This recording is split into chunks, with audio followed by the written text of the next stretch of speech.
The history of Roman food does not begin merely with wheat, wine, and olive oil. It is born in the ancient silence of the Latium fields, in the sound of the millstone turning at dawn, in the thick smoke of clay kitchens that once fed shepherds, kings, consuls, and emperors. Before it was a biological necessity, eating was for the Romans a ritual of belonging. To eat was, in a way, to continue being Rome. Every bite carried the weight of habit, the taste of tradition, the memory of conquest, and the scent of the gods. In the city that called itself eternal, even food had a vocation for eternity. Rome was shaped in the image of what its people ate. It wasn't merely about sustenance, but about identity. The soldier's bread was different from the fresh fish served in the coastal villas of the elite. The banquets held in the triclinium of the patricians did not just celebrate abundance, they celebrated power, hierarchy, and the art of mastering gluttony with the same discipline used to command a legion. In a civilization where the body was seen as an extension of the cosmos and the stomach as a political tool, food reflected not only what was available, but what one wanted to display to the world. The meal was a performance, and everyone, from slave to emperor, had a role to play in this theater of the table. Every corner of Rome exhaled distinct aromas. In the markets, the scent of dried herbs, salted meat, strong cheeses, and fermented sauces mingled with the sweat of the plebs. In the kitchens of noble homes, the steam from hot broth rose slowly, perfumed with Indian pepper and honey from Hispania, like a domestic incense. In taverns, among soldiers and workers, watered wine accompanied barley puls, and the clatter of wooden spoons in pots was almost a survival symphony. Eating in Rome was more than nourishing the body. It was reaffirming one's place in the world, remaining part of a sacred order, where even the simplest of dishes had a story to tell. Roman cuisine expanded alongside the empire. As Rome conquered territories, it also absorbed new flavors. The palate of a Roman in the 1st century after Christ was, in many ways, an imperial palate, influenced by spices from India, sauces from Egypt, fruits from Africa, cheeses from Gaul.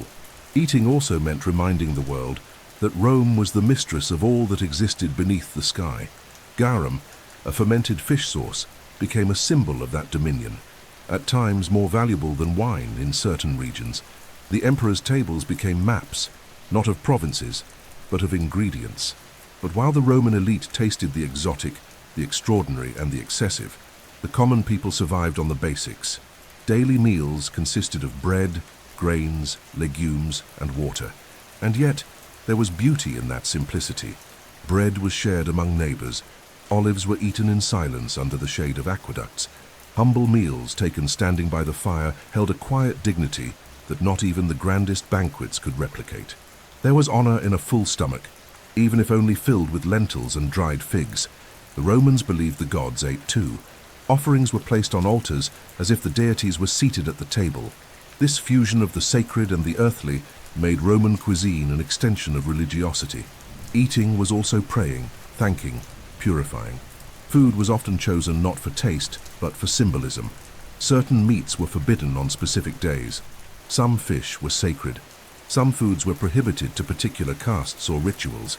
The temple and the kitchen shared the same symbolic space. Around the tables of Rome, whether stone ones in noble homes or rough wooden ones in street taverns, were born pacts, betrayals, alliances, and celebrations. Julius Caesar was assassinated shortly after refusing a dinner invitation. Cicero wove his letters between one meal and another. Augustus boasted of having simple eating habits, even while commanding the greatest empire the world had ever known. Food was not just a backdrop, it was a silent protagonist, the thread connecting public and private life. In this documentary, we will walk the corridors of ancient Rome with our eyes on the ovens, wine barrels, honeypots, and garum vats. We will visit kitchens, markets, farms, and imperial banquets. We will investigate the origins of ingredients, preparation techniques, favorite flavors, and even the culinary vices of a civilization that elevated eating to an art form. Rome was built with swords, laws, words, and spoons. And if we are, in part, what we eat, then perhaps there is still a bit of Rome in every bite we take, even 2,000 years after its fall. If banquets define the excesses of a civilization, it is bread that defines its survival. And in Rome, no other image better captured the foundation of daily existence than that of a piece of dry bread dipped in puls. a thick porridge made from ground grains that nourished the poor, the soldiers, and the urban laborers. This was the fuel of the plebs, the sustenance of the slaves, the source of energy for those who built aqueducts, swept streets, or marched along the roads of the empire. Long before any culinary refinement, the heart of Roman nourishment beat between the oven and the cauldron. The word puls referred to an ancestral food, likely older than the city's very foundation. It was made with spelt, barley, or farro flour, hardy grains, resistant to weather and easy to store. Cooked in water, sometimes with a bit of salt or olive oil, it could be thickened or thinned depending on the occasion or scarcity. Its texture varied from liquid porridge to a firm paste, sometimes eaten plain, at other times seasoned with garlic, herbs, onion, or scraps of meat when available. It was food for war, for poverty, for continuity, and also for tradition, as even in times of abundance, many Romans kept the custom of eating pulsaus as a tribute to the peasant origins of their city. Bread, on the other hand, was a symbol of civilization. It was baked in homes, public ovens, and later in urban bakeries. In the early Republic, each family made its own bread using domestic ovens or clay pots buried in embers. But as the cities grew, the figure of the pistor, the professional baker, emerged, and bakeries became a common sight in Roman streets. Records speak of more than 300 bakeries in the central region of the city during the 1st century after Christ. Bread could be flat, round, perforated, leavened or unleavened, but always made to last and to fill. The poor ate dark bread, made from coarse whole flour. The wealthy preferred white bread, finer and more expensive, made from sifted wheat. To eat pale bread was therefore a sign of status. Bread held such central importance in Roman life that its absence could provoke revolts. The state, aware of its role in maintaining social peace, began distributing grain to citizens, especially during times of crisis. This practice, started around the 2nd century before Christ, culminated in the famous annona system, the free distribution of wheat to the people of Rome, later expanded to include baked bread and, in some periods, even oil and wine. This mechanism, maintained by emperors like Augustus and Trajan, transformed bread into a political right, a tool of social control, and a symbol of the pact between the state and the people. It was the famed panem et circenses, bread for the stomach, spectacle for the eyes, an effective formula for keeping the crowds content and compliant. Puls. And bread nourished not only the body, but also the idea of belonging. Eating these foods meant being part of Rome, and more than that, it meant accepting one's place within the empire's hierarchy. The soldier on the frontiers ate the same puls his father had eaten in the Latium fields. The woman kneading bread at dawn repeated the same gestures that matrons had performed for generations. There was a quiet ancestry in every spoonful. Food was not just the present, it was past and destiny. Beyond their nutritional function, these foods held symbolic value. Pulse was served in certain religious rituals, especially in the oldest ceremonies of Roman religion. It was considered pure, simple ideal for offerings to the primitive gods and the spirits of ancestors. Bread, meanwhile, was used in vows, promises, sharing, and weddings. Breaking bread before someone was a gesture of trust and unity. Sharing bread, as the Christian tradition that later emerged from the heart of Rome would say, was also an act of love and fraternity. There was no luxury in pulsku nor opulence in the bread of the poor, but there was dignity, there was endurance, and there was Rome. While the elite's tables overflowed with delicacies from distant provinces, the calloused hands of the people continued dipping bread into lentil broth, holding on to the hope of a better day.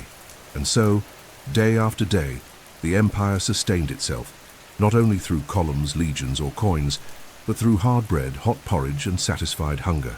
In Rome, the banquet was not merely a meal, it was a theatrical scene, a ritual of status, a choreography of power and pleasure.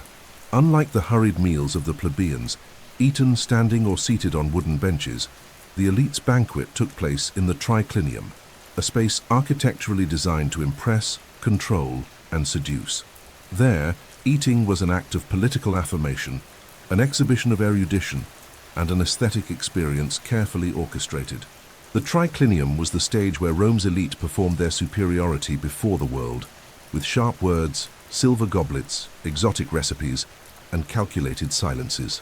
The word triclinium derives from the arrangement of 3 couches or beds, clini, set in a U shape around a low central table. Each couch could accommodate up to 3 guests, who ate while reclining on their left elbow, with the right hand free to reach food, cups, and gestures. Sitting in a triclinium was a privilege, but the position one held within it said even more. The seats were not random. There were places of higher honor, such as the locus consularis, usually reserved for the host or the most distinguished guest. Even the angle of the body and the order of service revealed who held importance and who was merely there to complete the frame of power. Banquets began at dusk and could last for hours. They were divided into 3 parts: gustatio, prima mensa, and secunda mensa. The gustatio was the appetizer, composed of boiled eggs, seasoned olives, salads with vinegar and honey, small breads, and often mulsum, a drink made from wine and honey. The prima mensa was the main course, showcasing roasted meats, rare birds, decorated fish, grilled vegetables, and elaborate preparations that blended sweet and salty, hot and cold, soft and crunchy. Finally, the secunda mensa closed the ritual with fresh fruits, sweets made with figs, caramelized nuts, and cakes flavored with poppy seeds or cumin. The banquet was also a sensory laboratory. Exotic aromas from the east were combined with local ingredients in dishes designed to surprise. A wild boar stuffed with thrushes, for instance, or eel served with a peach and pepper sauce. The art of pairing unexpected flavors, like fish with honey or poultry with dried fruits, was a hallmark of high Roman gastronomy. Guests were encouraged to comment on flavors, describe textures, demonstrate learning by citing Apicius, the famed ancient gastronome, or drawing parallels between food and philosophy. To eat well was a gesture of sophistication. To speak knowledgeably about food was a sign of social intelligence. But the banquet was also an arena of subtle rivalries. The guest list was meticulously curated. One did not invite just anyone, and refusing an invitation could be seen as an affront. Many banquets sealed political alliances, reinforced networks of influence, or served to discreetly humiliate rivals. The abundance of the table was carefully calculated to appear effortless, but spoke volumes about the host's wealth. Serving imported delicacies like oysters from Brittany or dates from Judea was a subtle way of saying, "I rule the world." To serve too little or too much also carried messages. Every gesture, from the choice of dishes to the clearing of leftovers, was scrutinized by watchful eyes. Slaves played a vital role in this performance. They were responsible for service, cleaning, ambient music, lamplighting, and even entertaining guests with dances or recitations. Some slaves specialized in carving meats, pouring wine, singing, or playing the cithara. Others stood by guests throughout the banquet, attentive to every need, every glance, every unspoken desire. They were invisible and omnipresent, part of the living decoration of Roman power. In many of these banquets, poetry was read, stories were told, and philosophy was debated. A good host knew that feeding the body mattered, but feeding the mind was what truly impressed. Thus many triclinia had adjoining libraries, busts of philosophers on the walls, and mosaics with inspired quotes from Horace, Seneca, or Virgil. In that space between food and word, friendships were born, conspiracies hatched, marriage promises made, and vengeance plotted.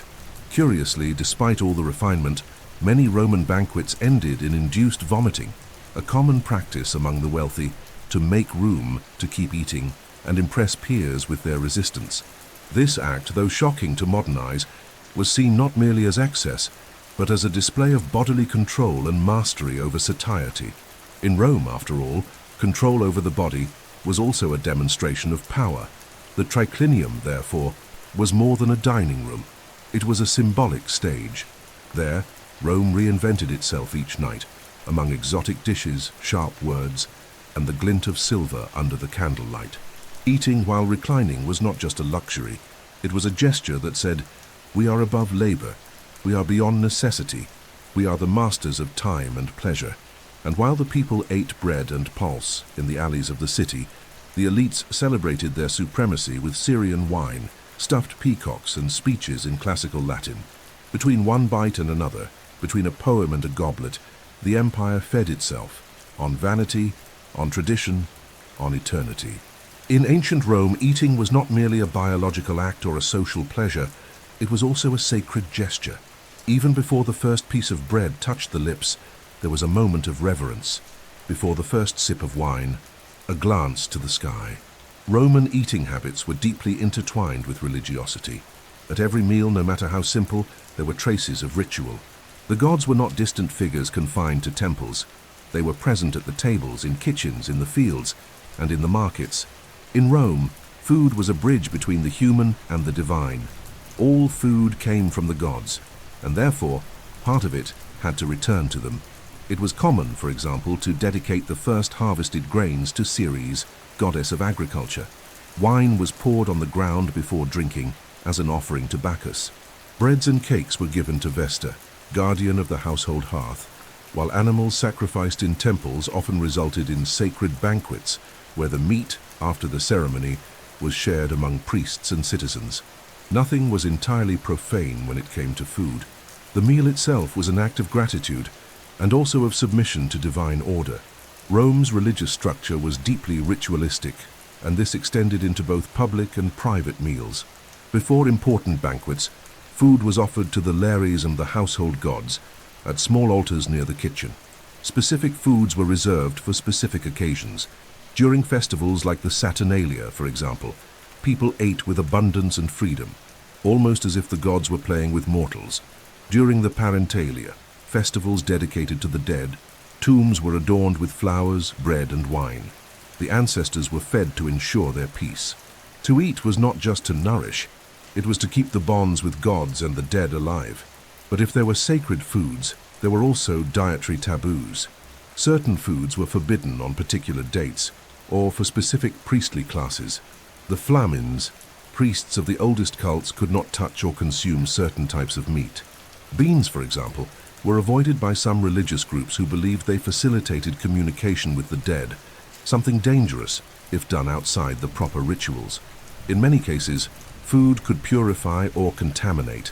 Eating at the wrong time, in the wrong way, or the wrong food could invoke the wrath of the gods or open invisible portals to chaos.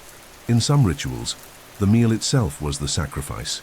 Not only animals, but also cakes, fruits, cheeses, and even spiced wines were offered to the flames.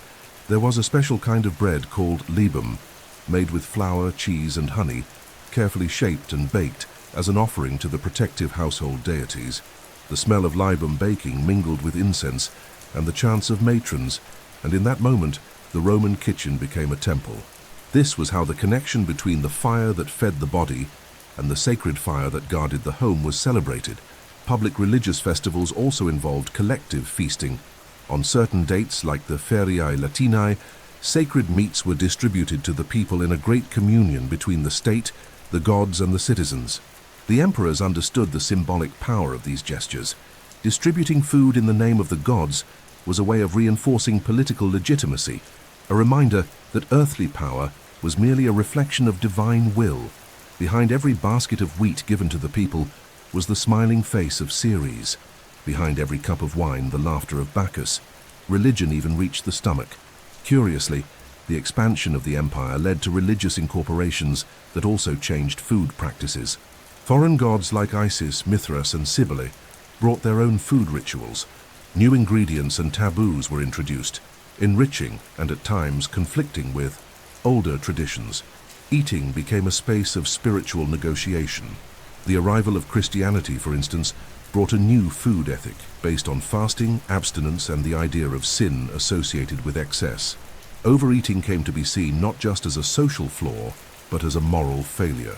This transition, slow and profound, did not completely erase old habits. Even under Christian rule, many pagan customs endured, disguised, adapted, surviving in the domestic routine. Bread continued to be broken with reverence, wine continued to be drunk with gratitude, and food, even the simplest, still carried the weight and beauty of a Rome that believed eating was, at its core, an act of faith. Because deep down, every meal is a wordless prayer. And in Rome, land of countless gods, every bite was an invisible pact with the forces of the world, as if the empire, to remain eternal, needed to keep the gods well fed. If emperors decided the fate of the empire in marble halls, and patricians sealed alliances in triclinia bathed in wine and silver, It was among the embers of the kitchens and the steam of the pots that the true daily life of Rome was cooked. And there, far from statues, speeches, and the glories immortalized in triumphal arches, operated the most invisible, and yet most essential, figures of Roman society: women and slaves. They were the anonymous architects of subsistence, the alchemists of bread, the designers of flavor. Without their hands, no home would survive, no banquet would be served, no empire would stand.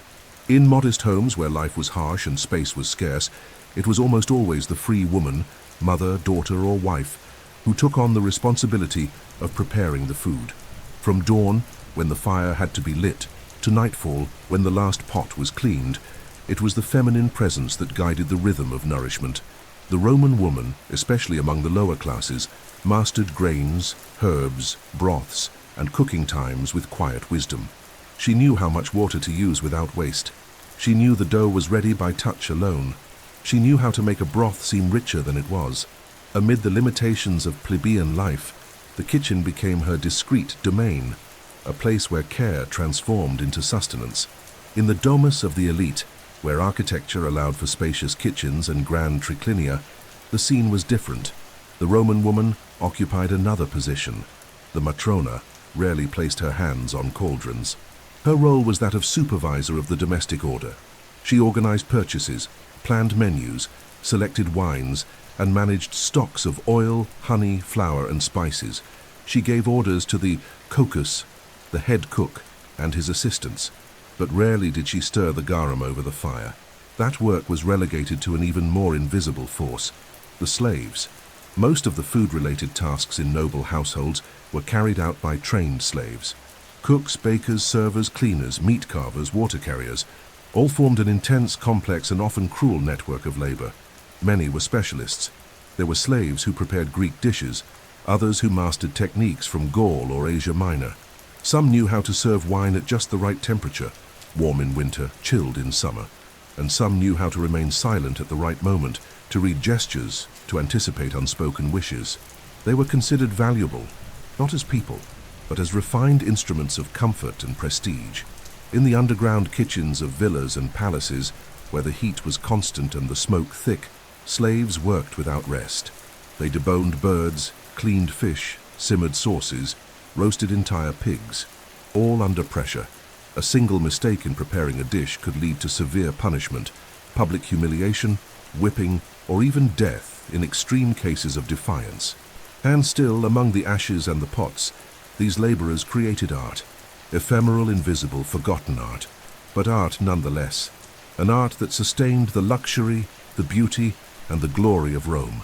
The place of the enslaved woman in the kitchen was even more silent and often more painful. They cooked, washed, cleaned, nursed other women's children, served at the table, and sometimes far beyond it. Many were victims of constant abuse, yet they left deep marks on Roman culinary tradition. They brought with them the secrets of Thracian herbs, Nubian roots, Egyptian fermentation methods. Roman cuisine owes much of its flavor to the sum of all these silenced voices, voices from the fringes of the empire, poured into the cauldrons of the capital. The relationship between food, gender, and power was clear. Men ate, women served, citizens chose, slaves obeyed. But within that rigid hierarchy, there were nuances and gaps. Some slaves gained freedom through their culinary talents. Some became chefs of great families, even tavern owners. Some women, through intelligence and sensitivity with food, earned prestige within the household and influenced daily decisions. Thus, even within oppression, there were spaces for autonomy, fragile and fleeting, but real. In the baths, the markets, the taverns, wherever there was food, someone invisible was behind it. Someone who chopped, who washed, who lit the fire. And that someone was almost always a woman or a slave. The empire took pride in its generals, its senators, its philosophers, but it was upon the shoulders of those who cooked that Rome truly rested. There is no empire without bread, and no bread without hands. And those hands, more often than not, were wounded, burned, silent hands. To remember Rome is, yes, to remember its marble, its legions, its laws. But it is also to remember the scent of garlic being crushed, the puls bubbling slowly, the bread being kneaded at dawn by feminine or enslaved hands. Rome was raised by swords, but sustained by spoons. To the Roman mind, the human body was a microcosm in constant balance, a fragile replica of the universe governed by natural laws and invisible forces. In this model, what one ate was not merely fuel for the flesh, but a direct tool for maintaining internal order. The kitchen was not only the place where flavors were prepared, but also a silent laboratory, where the body's humors were balanced. Rome inherited from Greece, and refined, a medical worldview that treated food as therapeutic, something capable of healing illness, restoring energy, preventing imbalance, and even shaping a citizen's temperament. Eating well, in Rome, was also a matter of medicine. Two names dominated this dietary philosophy and crossed centuries as voices of authority.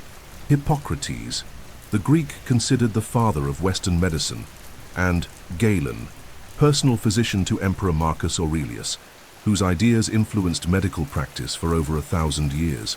Hippocrates taught that illness was a deviation from nature, and that the doctor's role was to restore lost balance. For this, he prescribed dietary changes as the first and most effective treatment. "Let your food be your medicine," he said. Galen in turn systematized this vision, classifying foods by their hot or cold, dry or moist nature, a theory closely tied to the four bodily humors: blood, phlegm, yellow bile, and black bile. The Roman diet, therefore, was not merely dictated by taste or tradition, but by medical diagnoses. Someone with an excess of bile, prone to anger and irritation, was advised to avoid hot, dry foods such as roasted meat, strong wine, or black pepper. A melancholic person with too much black bile should eat moist, warm foods like barley porridge, boiled vegetables, and light infusions. Food was prescribed like a drug, and the kitchens of wealthy households often functioned as laboratories for both body and soul. Many physicians lived in Roman households as members of the domestic sphere, usually enslaved Greeks, highly educated, who accompanied their masters during meals and suggested menu adjustments based on the season or the patient's mood. Meals were crafted to preserve humoral balance. There were preventive foods for winter's cold, hot broths and fatty meats, and cooling foods for summer, lettuce salads, aromatic vinegar, and watery fruits. The kitchen was ruled by time, seasons, and the inner nature of the human body, a delicate symphony in which the doctor and the cook shared the baton. Certain foods were believed to have specific properties. Garlic was a fortifier, onion a blood purifier, honey a remedy for internal and external wounds. Vinegar served as an antiseptic, olive oil as a laxative and digestive lubricant. Spices were not just for flavor, they were medicines. Pepper, cumin, cinnamon, coriander, and ginger were used in near-pharmaceutical doses, handled with precision by cooks who, without the title, acted as healers. In military camps, this concern was even more acute. Legion physicians adapted soldiers' diets based on climate and campaign demands. In the deserts of Africa, light meals and citrus juices were prescribed. In the frozen Gauls, dried meat, hot wine, and thick porridges.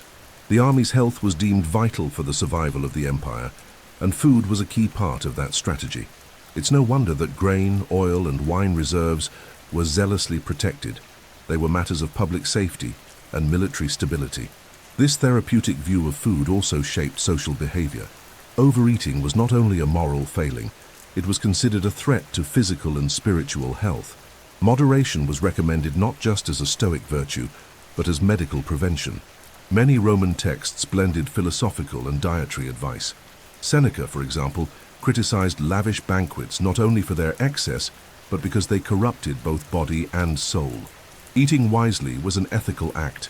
Frugality was a form of physical and moral balance. In philosophical schools and physicians' homes, recipes circulated like treatises. Puls, for instance, was considered the ideal food for its simplicity and digestibility. Herbs like mint, marjoram, sage, and fennel were encouraged for their flavor and their benefits to the liver, kidneys, and stomach. Romans also developed preservation techniques with medicinal value. Sun-dried fruits, salted meats, wines infused with resins. It was all part of a functional diet, where each bite carried a greater purpose. The obsession with controlling the body through food reflected a broader worldview. that the Roman man should master himself just as he mastered other peoples.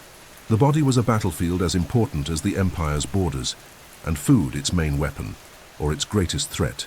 The cook, like the physician, did not merely feed, he shaped health, mood, and destiny.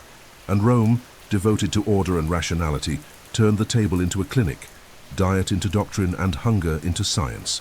If kitchens were the heart of Roman homes, the markets were the lungs of the city. It was there, among wooden stalls, straw baskets, and the cries of vendors, that life pulsed with its most intense and immediate energy. The average Roman did not know the halls of the Senate or the marble villas of the nobility, but they knew intimately the smells of the pay macellums, the faces of the merchants, and the sound of coins clinking in the rush of morning. For most of the population, eating did not begin with cooking. It began with bargaining. And in this daily ritual of exchange and choice, the market was temple, theatre, and survival. The macellum was the main public market in Roman cities, a structured, often monumental space built with colonnades, porticos, and covered sections. In Rome, the most famous stood near the Forum, beside temples and administrative buildings. It was a multifunctional space where one could buy meat, fish, fruits, vegetables, grains, cheeses, bread, and even kitchen utensils. Each area was specialized. There was the Forum Piscarium for fresh fish, the Forum Boreum for meat and livestock, and separate sections for cereals, oil, and wine. It was more than a commercial space. It was a living map of the empire's food geography. Vendors formed a distinct class. Some were free, others freedmen, and many were foreigners. They brought goods from the provinces, spoke in different dialects, and negotiated with quick hands and sharp eyes. The freshness of fish, the aroma of olives, the color of fruit, everything was scrutinized by experienced buyers. Women, in particular, mastered this art. Plebeian matrons were known for their skill in haggling, checking quality, and choosing the best for the lowest price. The market was also a female space where mothers, daughters, and grandmothers decided the fate of the family table. In addition to the macellum, itinerant fairs filled streets and squares, especially during religious festivals or harvest days. On these occasions, fresh products were brought from the countryside, newly harvested vegetables, aromatic herbs, eggs, raw milk, smoked meats. These fairs connected the city to the land and were often the only time an urban Roman saw the origins of their food up close. There were also street vendors, the institutores, who pushed carts or carried baskets offering warm bread, simple sweets, sliced cheese, or wine diluted with water. Their voices echoed through the alleys, marking the hours of the day like a delicious living clock. But it was in the taverns that Romans ate outside their homes, also known as popinae. These small inns served simple meals, drinks, and sometimes lodging. Unlike the patrician villas, the taverns were dark, noisy, filled with smoke and loud voices. There were rough wooden or stone benches, crude tables, and rows of amphorae holding cheap wine. They served puls with minced meat, bread with cheese, thick lentil soups, dried fruits, and often boiled eggs. It was the space of the worker, the traveler, the off-duty soldier. To eat in a popina was more than to satisfy hunger. It was to socialize, laugh, drink, and sometimes forget the weight of life. Taverns were also meeting places for games, gambling, business deals, and even romantic encounters. Some had a poor reputation, associated with prostitution, crime, and drunkenness. For this reason, senators and elites avoided being seen there, though many frequented them in secret. Despite the stigma, taverns were essential to urban life. In a city of over 1 million people, where many lived in insulae, cramped buildings without kitchens, eating out was not a luxury, it was a necessity. Poor Romans relied on popinae for daily sustenance. There were also thermopolia, small hot food shops, precursors to modern fast food. These places had stone counters and built-in amphorae to keep food warm. They sold ready portions like beans in sauce, grilled meats, and sautéed vegetables. Archaeologists have found dozens of thermopolia in cities like Pompeii, with frescoes illustrating dishes, carved menus on the walls, and even charred food remains. These establishments reveal how eating in Rome was an urban, dynamic act, tailored to the hurry of everyday life. The circulation of food and market operations required a complex logistics network. The transportation of Egyptian grain, for example, was organized by the state. Large ships carried wheat across the Mediterranean to the ports of Ostia, then upriver by barges along the Tiber to the heart of Rome. Public warehouses, the Moria, stored oil, wine, and grain reserves. Authorities supervised weights, measures, and prices to prevent abuse, although corruption was widespread. Managing supply was vital. Any disruption could spark revolt. Food was a political thermometer, the market, an arena of tension and life. And it was in this boiling pot of voices, smells, and stories that Rome fed itself every day. The city rose to the sound of bread being baked, wine being poured, vegetables being chopped. Eating was not a private event, it was a public act. And in the markets, fairs, and taverns, Rome revealed itself in its truest form, chaotic, pulsing, human. Rome's appetite was not merely physical, it was also geographical. With every new conquest, the Roman Empire did not simply seize land and gold. It absorbed flavors, ingredients, agricultural traditions, and culinary techniques that enriched its vast food repertoire. Rome was a monster with constant hunger, and that hunger was fed by caravans, ships, trade routes, and flows connecting deserts, mountains, ports, and distant villages. What was eaten in the capital often reflected the extent of Roman dominion. For the Roman elite, eating was also a symbolic act of power. It was tasting the world. On the wealthiest tables, food came from every corner of the empire, and even beyond. Egypt provided grain and papyrus, but also dark figs and hard wheat, the basis for the whitest and most refined bread. From Gaul came cheeses, thick honey, and fuller-bodied wines. From Hispania, prized olive oils, dried dates, sardines, and preserved fish. From Africa proconsular, spices, grains, birds, and prepared sauces. From Asia Minor, nuts, almonds, pistachios, and candied fruits. From the East, spices worth more than gold, black pepper, ginger, cinnamon, cloves, saffron. Elite households often maintained lists of suppliers and producers from various provinces. Wines from Campania, especially those from Falernian vineyards, were held in the highest esteem. A banquet offering Falernian wine, Carthaginian dates, and garum from Baetica was immediately recognized as worthy of a senator, or even a consul. Ingredients had origins and identities, and those origins were nearly always politically charged. To eat well was to display territorial dominance, diplomatic ties, and economic power. It was to turn the stomach into a symbol of status. Garum, the fermented fish sauce so beloved by the Romans, was one of the most widely distributed products of the empire. Produced mainly in the coastal regions of Hispania and North Africa, it was shipped in sealed amphorae, labeled and even counterfeited. There were common versions for the lower classes and premium versions, flavored with rare herbs, for the elite's banquets. The garum trade generated fortunes and kept entire ports bustling. It was as much a luxury item as a culinary staple. Simply having a stock of quality garum at home signaled privileged social status. Yet not everything was centralized. There were also culinary regionalisms, local traditions that survived despite imperial homogenization. In some areas of the empire, oil was replaced with butter or animal fat. In others, fish dominated the table, especially in Mediterranean provinces. In colder, mountainous regions like Germania, meat consumption was higher, and wine was replaced by rustic beers. Though the Romans attempted to impose their tastes and food customs on conquered peoples, they often absorbed local traditions instead, creating a cuisine that was hybrid, dynamic, ever-changing. Rome's markets reflected this diversity. Exotic products were sold like jewels.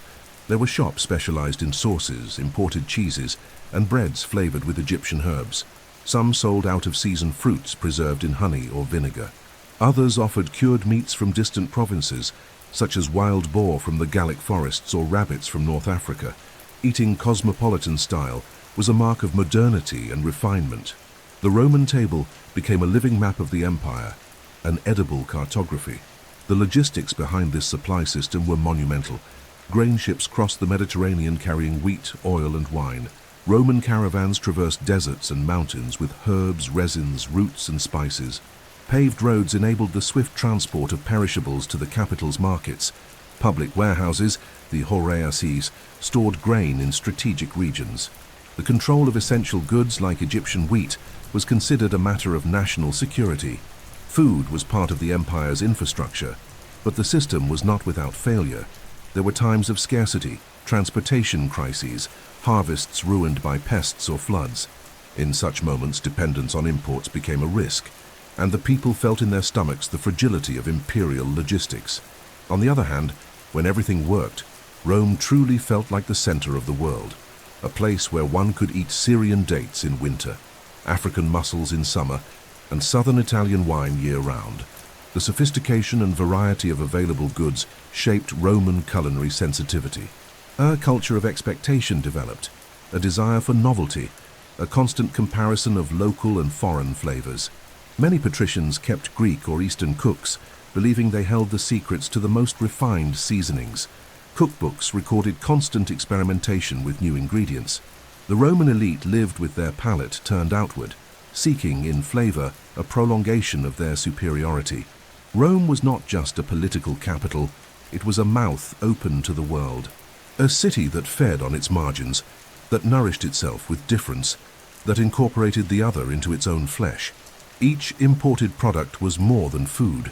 It was a piece of the empire placed on the plate, and while the people lived on puls and bread, the elite tasted the flavor of conquest, one bite at a time.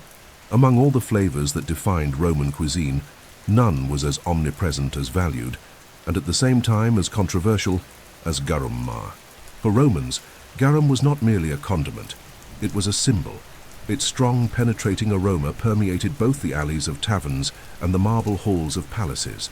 Its value went beyond taste. It was wealth, status, identity. Some desired it with devotion, others turned up their noses.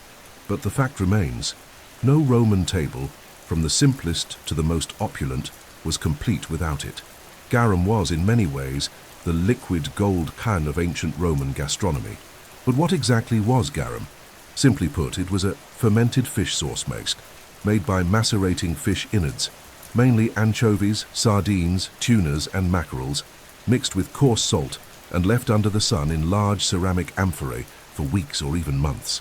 During this process, the fish would dissolve, releasing a dark, thick, intensely salty liquid.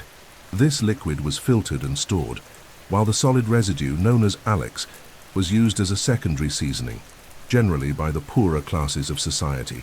Garum could be used in virtually any dish: meats, fish, vegetables, eggs, breads, sauces, soups, and even desserts.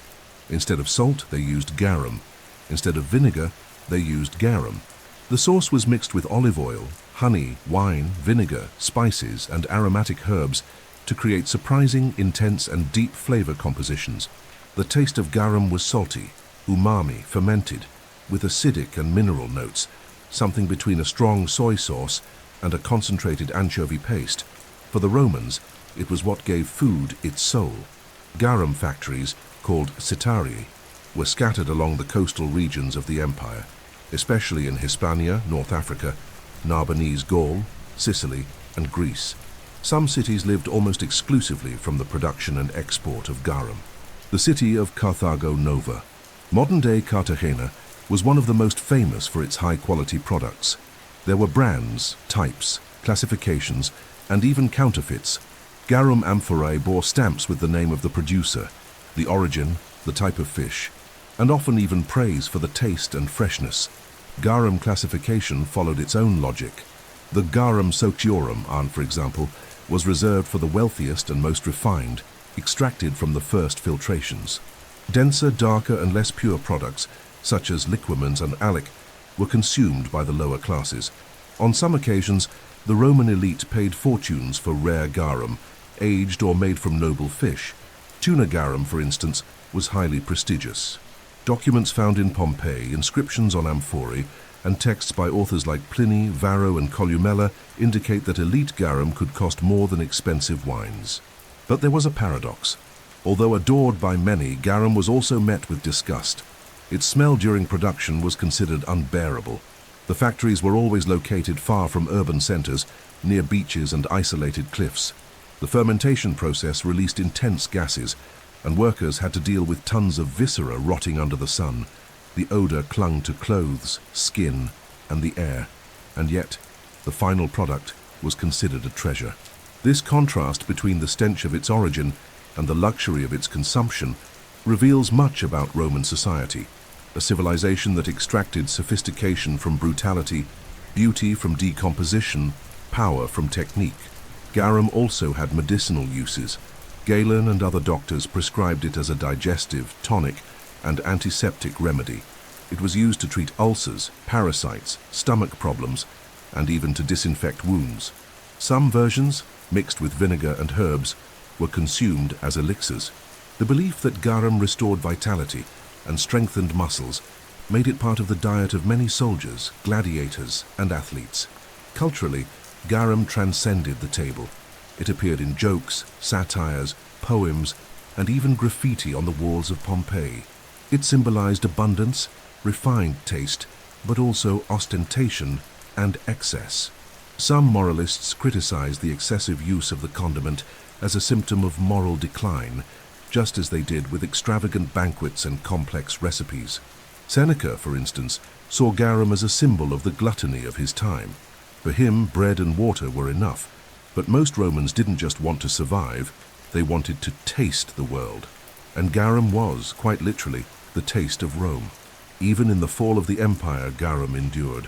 For centuries, its use continued in Mediterranean regions, as the direct ancestor of modern sauces like the Italian colatura di alici or Vietnamese nuoc mam. Its presence survives invisible in many fermented flavors still used today, and thus even among the ruins, garum lived on, not as fish residue, but as a testament to the creativity, boldness, and palate of the Romans.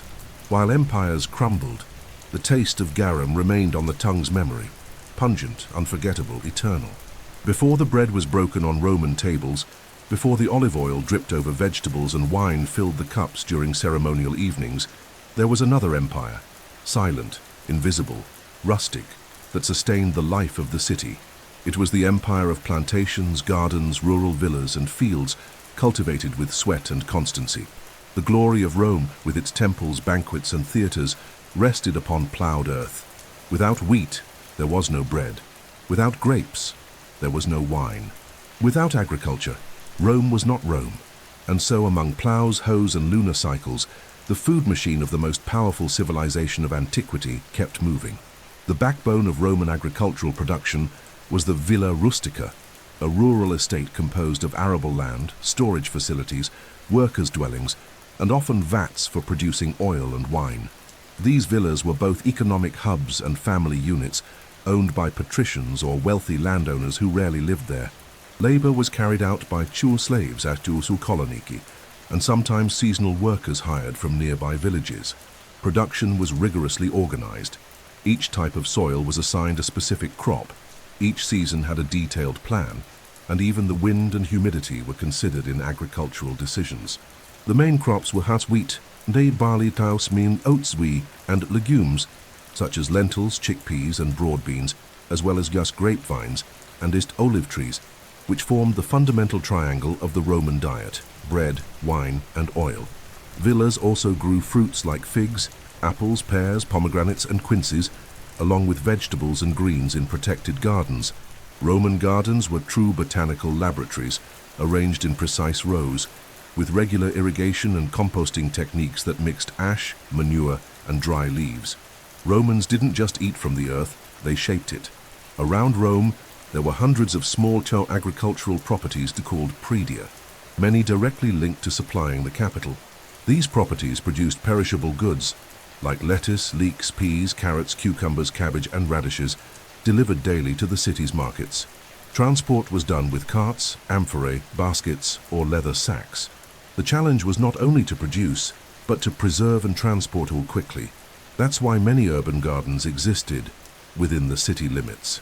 In the backyards of domus, in empty spaces between buildings, and on the rooftops of insulae. Rome had to be fed every day, and the countryside had to reach it like a river of provisions. But the real challenge was feeding a city of more than 1 million people. For this, the state developed one of the most complex logistical systems in the ancient world. Egyptian grain, Boeotian oil, Campanian wine, cured meat from Gaul, all were stored in massive public warehouses, the Horea, strategically located near the Tiber River and the city's main access routes. One of the most famous, the Horea Galbae, could store up to 60,000 tons of oil. Goods were distributed to markets, bakeries, taverns, and households through a network of transporters regulated by state authorities.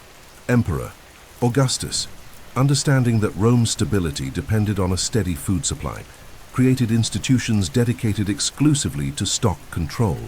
The office of Praefectus Annonaeat was established to oversee the free grain distribution to the plebs, known as panem. This control was vital. Hunger could topple governments. The Roman people tolerated many things except a lack of food. Thus, food supply was seen as both an act of citizenship and a feat of social engineering. This organization also reflected a deeply pragmatic and symbolic Roman philosophy. The land was mother, and cultivation a moral duty. Cicero, in his writings, praised agriculture as the most dignified and virtuous occupation of a citizen. Varro and Columella, renowned technical authors of the time, wrote detailed treatises on how to plant, irrigate, harvest, prune, and graft. There was an aesthetic to cultivation, a nearly religious pleasure in seeing wheat grow, grapes ripen, and olive trees blossom. Agriculture was not just labor, it was art, cosmos, Rome itself. Even in war, the field was present. Armies marched with grain reserves, and each military camp had a miniature supply chain. Improvised gardens, stores of lentils, toasted grains, hard biscuits. An empire that wanted to endure needed to eat at any frontier, under any climate. Food was also a weapon, and hunger a silent enemy. In the end, every bite of Roman bread, every sip of wine, every drop of oil was the fruit of a system that began far from marble tables. It began with the calloused hand that plowed, the seed that sprouted, the slave who harvested under the sun. Rome, with all its urban glory, was inseparable from the land that nourished it. Because there is no city without countryside, no power without sustenance, and no empire that survives hunger. In Rome, a plate of food was more than sustenance. It was a mirror of hierarchy, power, inequality, and culture. What one ate, and especially how one ate, revealed everything about who one was. Eating was not merely a biological act, but a social code. Between the ornamented table of a patrician and the clay bowl of a slave, there was an abyss measured not only by the quality of the ingredients, but by the symbolic value of food itself. The empire fed itself with its hands, but judged with its eyes who deserved banquets and who should settle for crumbs. Farestumesi patricians, senators, equestrians, and members of the Roman elite, food was a means of displaying not only wealth, but also refinement. Meals were carefully planned and ceremonial. Nothing was left to chance. The type of wine, the origin of the oil, the variety of fish, the rarity of spices, all composed a narrative of prestige. Banquets were used as political tools, where alliances were forged, rivalries veiled, and promises hinted at between sips and steaming dishes. It was common for an honored guest to be served different and superior foods than the rest, as a subtle way to establish hierarchy even among the privileged. These aristocratic meals included noble meats like boars, pheasants, stuffed peacocks, fresh oysters, and exotic sauces made from luxury garum, honey from Hispania, and aromatic herbs from the East.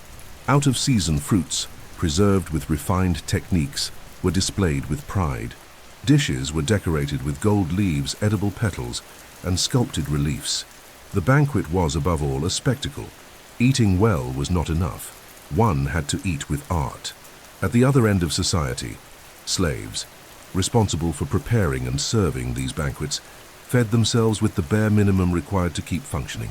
Their diet mainly consisted of puls, grain porridge, dark bread, leftover boiled vegetables, old olives, rancid cheese, and occasionally some dried meat or discarded innards. They ate sitting on the floor or in cramped spaces, often in silence, watched or rushed between tasks. Even inside the opulent kitchens of villas there was a second table, or none at all, for those who would never sit beside a free Roman citizen. The plebeians, meanwhile, lived between those two extremes. Workers, artisans, soldiers, and small merchants maintained a simple yet more varied diet than the slaves. They ate fresh bread, beans, lentils, greens, seasonal fruits, eggs, and small fish. Wine was diluted with water, and oil was used sparingly. Meat was rare and saved for special occasions. Even so, many managed to visit neat taverns or buy small portions from thermopolia, where they tasted hot and seasoned foods, even if made from cheap ingredients. For the average Roman, eating out was both a necessity and a social pleasure. Inside humble homes, meals were modest but often shared. Food was placed in central bowls, and family members ate with their hands or wooden spoons. Meals had no ceremonial order, and ingredients varied according to the season, weather, and luck. Lunch was light, dinner more substantial, but food was always subject to uncertainty. Economic instability, fluctuations in supply, taxes, and wars could drastically affect what was, or wasn't, on the table. Even among the wealthy, there were distinctions. A senator had access to delicacies that a simple equestrian would not. A wealthy freedman could try to imitate patrician habits, but was rarely accepted at their tables. In this sense, food was also a symbolic barrier. What one ate revealed how far one could climb in society, and also where one had to stop. Roman banquets were full of codes. It was known, for example, that certain foods were inappropriate for specific classes, not by formal prohibition, but by social etiquette. There were vulgar and noble foods, just as there were people who could be consumed by power and others who were simply disposable. In times of crisis, such as during civil wars, seasonal famines, or natural disasters, this division became even more evident. While the rich stockpiled oil and grain in large quantities, the common people depended on state distributions. The annona, the public food supply system, became a lifeline for thousands. But even there, differences prevailed. The quality of the bread, the punctuality of delivery, the location of distribution, everything signaled privilege. Even eating for free still bore the mark of inequality. In religion and funeral rites, this division persisted. Noble dead were buried with symbolic banquets, offerings of wine, meat, and carefully shaped loaves of bread. The poor often barely had a final meal. Slaves frequently had no right to mourning at all. Even the final farewell was marked by the table they had occupied in life, or by the absence of one. And yet, despite all these divisions, Rome was sustained by a common foundation: bread. The dark bread of the slave, the white bread of the patrician, the rustic bread of the farmer, the honeyed bread of the elite, all came from the same grain, the same land. Wheat, like the city, unified and divided. It was a symbol of abundance and inequality. It was the food of the plebs and the emperor's currency of power, and so in the simple act of breaking bread, what was revealed was not only the food, but the entire structure of an empire. In ancient Rome, time was not a straight line. It was a cycle of rituals, seasons, harvests, and sacred days, marked by a living calendar, where food played a central role. Eating in Rome was always a social and symbolic act, but there were occasions when this experience overflowed the everyday and assumed almost mythical dimensions. Religious festivals and commemorative dates transformed food into liturgy, into spectacle, into collective catharsis. On these days, bread ceased to be mere sustenance and became an offering. Wine ceased to be just pleasure and became consecration. Food was no longer just food, it was tradition incarnate. Throughout the year, the Roman calendar, known as the Fasti, was punctuated by over 170 festive days, many of them connected to the agricultural cycle, the gods of the pantheon, and civic celebrations. Each of these dates had specific food practices. The Ludi Romani, for instance, grand games in honor of Jupiter held in September, were not limited to spectacles at the Circus Maximus. They also included public banquets, distribution of meat from sacrificed animals, and family feasts filled with wine. Eating on those days meant, quite literally, participating in the body of the city and the favor of the gods. One of the most emblematic festivals was Saturnalia, celebrated from the 17th to the 23rd of December. In honor of the god Saturn, deity of agriculture and the Golden Age, the social order was inverted for a brief moment. Masters served their slaves, the rich and poor ate together, exchanged gifts, and shared food with unrestrained joy. It was a carnival of abundance, where roasted meats, honey cakes, stuffed dates, and sweet wines took center stage. The Saturnalia was a symbolic feast of plenty, where overeating was not a sin, but an act of devotion. Another powerful example was the Parentalia, festivities dedicated to the dead and to ancestors, celebrated from the 13th to the 21st of February. During these days, families visited tombs, decorated them with flowers and offerings, bread, salt, watered wine, and boiled eggs. It was common to eat near the graves in a kind of spiritual banquet, where the living and the dead shared the same food. It was cuisine as a bridge between worlds, where even the simplest recipe, a barley flour cake, carried a ritual purpose of reconnection. During the Feriae Latinae, one of the oldest festivals on the Roman calendar, representatives from various Latin cities gathered to offer a banquet to the god Jupiter Latiaris on Mount Albanus. Animals were sacrificed, cooked in open-air cauldrons, and shared in communal meals. This tradition symbolized unity among Italic peoples, reaffirming Rome's role as a political and spiritual center. Eating at such events was also sacred politics, a contract between men, cities, and gods.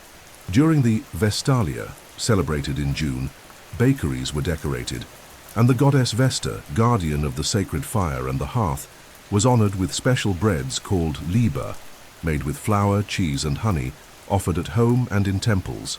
Women of the household prepared the cakes and purified their homes with incense, symbolic washings and meals shared between mothers and daughters.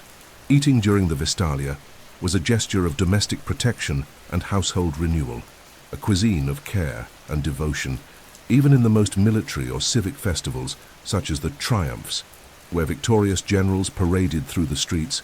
Food had its place. Victory was celebrated with grand public banquets, where bread, wine, and meat were distributed to citizens as a sign of imperial gratitude. Eating at these events affirmed the centrality of the people in Rome's glory, a way to turn power into bread, conquest into celebration. It is also important to highlight the malfasts and food abstinences on certain dates.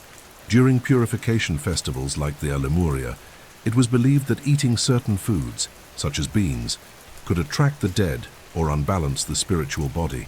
There were days when eating meat was forbidden, days when wine was prohibited, or when only cold foods were allowed. These taboos reinforced the spiritual dimension of Roman food. What was eaten and what was avoided also fed the invisible world.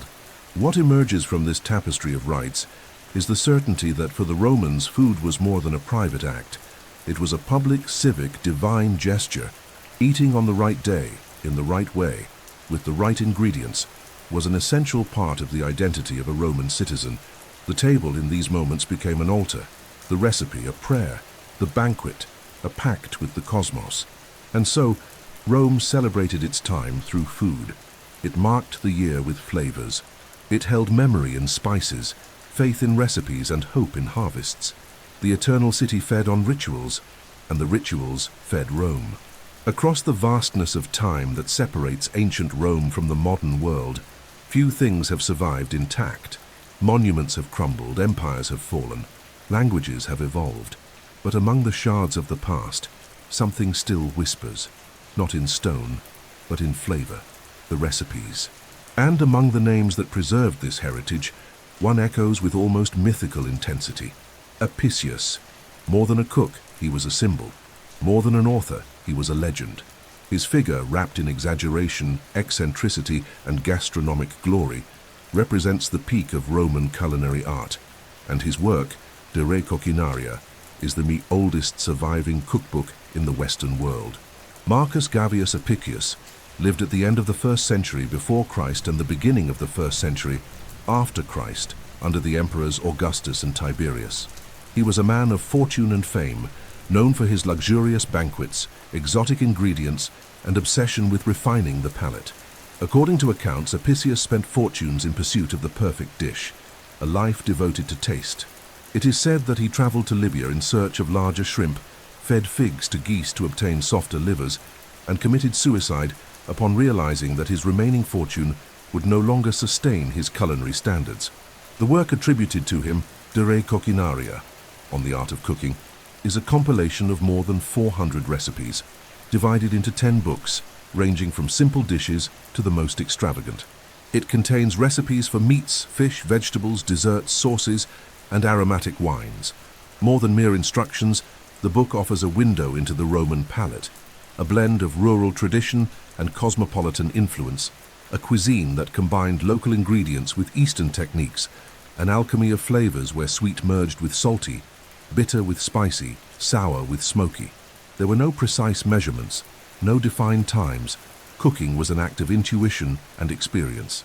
The recipes of Apicius were not for beginners but for experts. A typical dish might include wine, honey, vinegar, black pepper, garum, cumin, and mint tea, all mixed into a single preparation. The goal was not to respect the ingredients, but to transform them, to mask their natural flavor, to reveal something new. Roman cuisine was, in that sense, deeply creative, almost artistic, almost transgressive.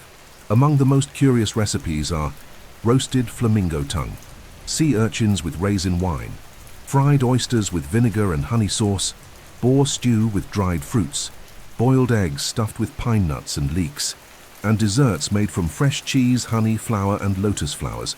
There were no limits. Extravagance was celebrated.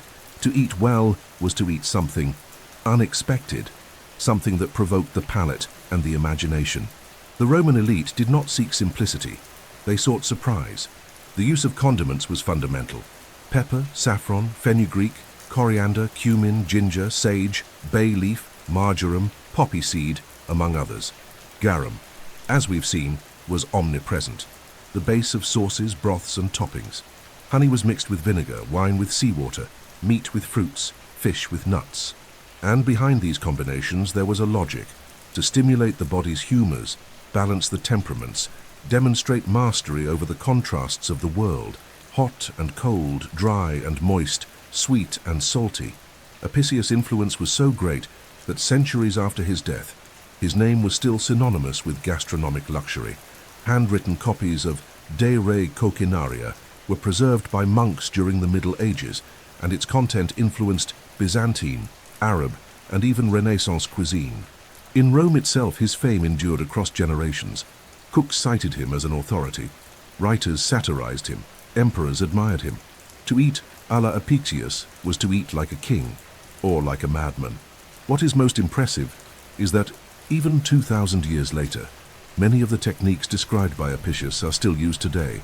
Marinating meats, smoking foods, using reduced wines as sauce bases, combining fruit with meat, balancing sweet and salty. The Roman legacy lives on in every balsamic reduction, every pairing of pepper and honey, every dish that aims not merely to satisfy, but to astonish. In many ways, contemporary cuisine is a distant granddaughter of Apicius. However, despite his legacy, most of Roman cuisine has been lost. The recipes of the common people, the everyday dishes of taverns and insulae, were rarely recorded. We know what the elite ate, but the taste of the slave's puls, the soldier's hard bread, the peasant woman's porridge, these have faded with time. What we have are fragments, vestiges, traces, and that is precisely why De Re Coquinaria is so valuable. It is a culinary testimony of a civilization that expressed itself with a full mouth. In the library of eternity, among the treatises of war, the epics of kings, and the speeches of senators, there is also a cookbook, a book that speaks of oil, vinegar, herbs, and desire, a book that reminds us Rome did not live by conquest alone, but also by flavor. No empire collapses overnight. The fall of Rome was a slow, drawn-out process, marked not only by wars, invasions, and political corruption, but also by profound changes in the way its inhabitants lived and ate. Food, always a silent reflection of civilization, began to change even before the city's gates were breached by the barbarians. The transformation of diet during the decline of the empire was not merely a consequence of the crisis. It was also its symptom, its thermometer, its prophecy written in crumbs. In the centuries following the reign of Marcus Aurelius, especially between the 3rd and 5th centuries after Christ, Rome underwent a series of crises that directly affected its food logistics. The infrastructure that had supported urban supply began to crumble. The Horion public granaries no longer received the same volumes of grain. Maritime routes became unsafe, ships more scarce, and harvests increasingly unstable. The dependence on Egyptian grain became an insoluble problem as provinces were lost. Bread, once a symbol of abundance and Roman civility, became scarce. Eating ceased to be an art and returned to being a struggle. The elite, who once prided themselves on gathering ingredients from the edges of the known world, began to see their banquets lose their splendor. Scarcity forced simplification. Sophisticated sauces gave way to more rustic preparations. Aged wines were replaced by local and less refined drinks. Black pepper imported from India became exorbitantly expensive. Fresh oysters were nearly impossible to transport. The art of the banquet lost its strength, and with it the very language of aristocratic power. Fine dining was no longer a spectacle. It was an almost impractical luxury. The decline of cities led to a process of ruralization of food. As Roman cities lost population and importance, life began to concentrate around rural villa. In these more self-sufficient spaces, the diet was more limited but stable. Rustic bread, legumes, cheese, diluted wine, eggs, and seasonal vegetables. Meat was rare, olive oil was precious, and garum began to disappear. Handcrafted production replaced the old mass distribution systems. It was the end of urban bread, replaced by flour ground in local mills. The Roman table, once a map of the empire, now closed in on the narrow horizon of the countryside. Soldiers came to live on simplified rations: dry biscuits, toasted grains, salted meat. Campaign cuisine, practical and resilient, became the new standard in many regions. The taste of the empire grew harder, more pragmatic. War, once distant from the daily lives of civilians, now shaped their meals. Hunger, which for centuries had been merely a political threat used as an instrument of control, became a reality in many regions, especially during barbarian invasions, sieges, and agricultural collapses. Eating became a silent urgency.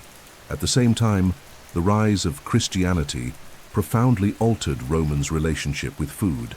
The new religion, spreading among slaves, the poor, and women, introduced a more austere food ethic. Pleasure at the table came to be viewed with suspicion. Fasting, moderation, and abstinence became spiritual virtues. Overeating was considered sinful. Banquets, once symbols of status and power, came to be seen as remnants of a decadent pagan Rome. The Christian table was simple, restrained, silent. Abundance was now morally condemned. There was also a deep cultural shift in the symbolic value of food. Certain meats once celebrated were rejected. Ingredients deemed sensual or stimulating came to be avoided. Food lost part of its theatricality. Even grand celebrations became marked by simplicity. The body, once celebrated as a temple of civilization, was now seen as a space of penance. Gluttony, which once fed the soul of the Roman banquet, became one of the 7 deadly sins. In household architecture, kitchens became smaller, more hidden. Triclinia gave way to modest tables. Recipes vanished or were adapted. Many ingredients used in Apicius's time disappeared for centuries. The legacy of classical Roman cuisine was not preserved in palaces but in monasteries. Monks copied, adapted, and reinterpreted parts of ancient culinary knowledge, but the taste of Rome had already changed. The empire was falling, even by the mouth. Even so, not everything was lost. Many of the basic elements of the Roman diet endured: bread, olive oil, wine, vegetables, legumes. The fundamental structure of the Mediterranean diet survived the fall of the empire, adapted to time and new religious and political orders. What changed was the end meaning of eating. From imperial affirmation to humble expression, from celebration of the body to spiritual mastery over it. In the end, Rome did not die by the sword. It died of thirst and hunger, slowly. It died in the absence of garum, in the silence of the ovens, in the abandonment of the markets, but it also rose again, in other flavors, other beliefs, other ways of gathering at the table. The end of classical Roman cuisine was not the end of the pleasure of eating. It was merely the passage from one empire to another, from one flavor to a new soul. The Roman table, though buried beneath the ashes of time, was never entirely forgotten. Its aroma still lingers in the dishes of Mediterranean cuisine. Its seasoning survives in our oils, our wines, our breads. Rome, the city once believed to be eternal, may have never been so immortal as when it transforms into flavor. And among all the legacies left by its architecture, its laws, its languages, and its gods, few are as present and as intimate as the one that rests on the plate before us. To eat like a Roman is not an archaeological practice. It is a living memory, Gout is the taste of eternity. Today, when someone enjoys a slice of bread with olive oil, they are reliving a daily habit of millions of Romans. When a salad is seasoned with vinegar and herbs, when wine is warmed in winter, when dried fruits are used with meats, when sweet and salty meet on the same plate, there is in each of these an echo of ancient Rome. The foundation of the modern Mediterranean diet, praised by doctors and chefs alike, has deep roots in what was structured 2,000 years ago. Grains, olive oil, wine, vegetables, legumes, aromatic herbs, moderation in meat consumption, and respect for local and seasonal ingredients. But Rome left us more than ingredients. It gave us a philosophy of eating. The Romans believed that to eat well was part of living well. Eating with balance, pleasure, and awareness was an ethical practice. It was not just a matter of nutrition, but of culture. Eating in harmony with the seasons, respecting the cycles of the land, sharing bread, toasting to health and friendship. All of this is part of the Roman heritage that has quietly reached us through unexpected paths, through the hands of farmers, the recipes of grandmothers, the manuscripts of monks, the Christian adaptations of pagan rituals, the persistence of custom. Even sophisticated dishes from modern European cuisine, such as pâté, marinades, and wine-based sauces with spices, have direct lineage from techniques described in texts like Apicius, De Re Coquinaria. The combination of honey and vinegar, the foundation of what we now call sweet and sour, is a Roman invention. The use of herbs such as basil, oregano, coriander, mint, sage, and rosemary is rooted in Roman botany. Even the habit of ending a meal with fruit or of serving small bites before the main dish can be traced back to the triclinium. The architecture of mealtimes has also endured. The idea that eating is an event, something to be savored with time, in good company, with wine, conversation, and rest, survives in the culture of Mediterranean dining, in Sunday family lunches, in the long tables of festive gatherings. The notion that each meal carries symbolic value, a gesture of union and belonging, comes from a culture that treated the table as an altar, and food as a bridge between men, gods, and fate. Bread, the central symbol of the Roman diet, was never abandoned. It transformed, it reinvented itself, but its presence endured. From pita to Italian bread, from ciabattas to whole grain loaves, from clay ovens to modern bakeries, the soul of wheat continues to nourish the world. And wine, inseparable from Roman life, today represents culture, pleasure, ritual, a gesture of communion across time. Opening a bottle, making a toast, savoring a sip, these are acts that carry millennia of history and civilization. Even garum, the most peculiar Roman condiment, found its continuity in products like Italian colatura di alici, Vietnamese nuoc mam, or Thai fish sauce. The technique of fermentation, the pursuit of intense flavors, the obsession with enhancing the natural taste of ingredients, all of this is an invisible inheritance that survives in distant kitchens, as if the taste of Rome still whispers in every bite. The Roman legacy is also preserved in religious rituals, especially within Christian tradition, which inherited many of its food symbols from pagan Rome. Bread and wine as sacred elements, fasting as a form of purification, feasts marked by banquets, prayers before meals.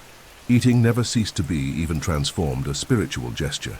And in today's world, marked by haste, industrial consumption, and disconnection from the source of food, the Roman legacy resurfaces as a reminder of what we once were, and perhaps should become again.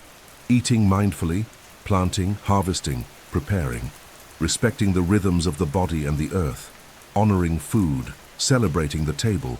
Rome, which once set the world ablaze with its legions, its laws, and its language, may have left its most enduring mark not in stone, but in the palate. Because as long as there is oil on bread, wine in glasses, and conversation around the table, Rome will still be alive.